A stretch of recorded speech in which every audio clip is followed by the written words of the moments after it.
अस्सलाम वालेकुम दोस्तों, कश्मीरी ब्लॉग में हम सभी दोस्तों के वेलकम चाहूँगा। अज असा गड है बाबू बलोच साहब जो उर्फ राजा, असांजे कश्मीर जा बेहतरीन आर्टिस्ट हीरो हैं कहानीकार भी हैं। अज तो उन्हनि सां गुफ्तगू कंदासीं। उस्ताद छा हाल आहे? ठीकु आहियो? साईं वारनि जो हमेशह कश्मीर जे माहौलियाती जेको असांजे वटि जेको हाणे माहौल ठहियल आहे, उन माहौल के मुताबिक़ साईं वारनि फिल्मूं भी काफ़ी क्यों आहिनि। साईं वारनि मज़ीद पुछंदासीं त साईं वारा अॻी फिल्म साईं वारनि जी कहिड़ी थी अचे। बाबू साहब, तव्हांजी अॻी फिल्म कहिड़ी अचे थी?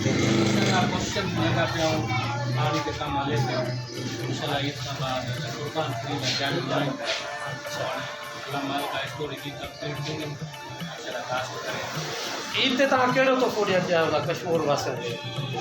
हिन वक़्तु असां वटां अहिड़ो मीडिया लेवल जो कमु न आहे, पर चवण जो मक़सदु आहे असां एतिरो चाहींदासीं ईद जे मौक़े ते तव्हां पंहिंजे पाड़ेसरनि दोस्तनि जेके ग़रीब आहिनि बड़े पाड़े उन्हनि जो ख़्यालु रखो। अगरि तव्हां ईद करो था त तव्हां कोशिशि कयो ॿारनि को ग़रीब आहे मिस्किन आहे उन्हनि खे को कपिड़ो वठी ॾियो या अहिड़ी शइ पुटे। चवण जो मक़सदु इहो आहे दोस्तो त असां वटि जेको हे माहौल ठहियलु आहे, कश्मीर वासी इन टाइम ॾुख में मुब्तला आहिनि। हिकु असां वटि अमन न आहे। ये आर्टिस्ट ही आहिनि जो कश्मीर वासियुनि जे मुंहं ते जेको आहे चेहरे ते जेको मुस्कुराहट आणनि था। असां मज़ीद जेको आहे इन्हनि खे रिक्वेस्ट कंदासीं त इहे राजा जान बलोच साहब पहिरियों बहितरीनु फिल्मूं ॾिनो कश्मीर खे, ऐं उमेद कयूं था त ईद ते बि जेको आहे असां कश्मीर वासियुनि खे हिकिड़ो नओं तोहफ़ो ॾींदा।